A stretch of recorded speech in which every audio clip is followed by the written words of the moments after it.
سلسلہ صحیحہ اور ابن حبان میں صحیح روایت ہے، رسول اللہ صلی اللہ علیہ وسلم نے فرمایا، اس ذات کی قسم جس کے ہاتھ میں میری جان ہے، ہم اہل بیت سے جو بغض رکھتا ہے اللہ اس کو آگ میں داخل کرے گا۔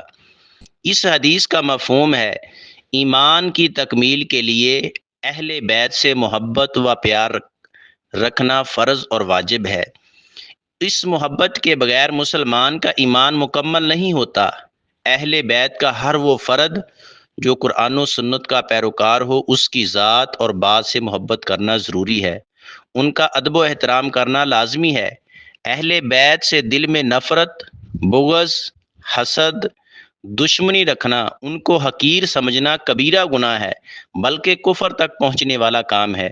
اہل بیت سے محبت ایمان کا تقاضا اور نجات کی علامت ہے۔ اہل بیت سے نفرت جہنم میں لے جانے والی ہے۔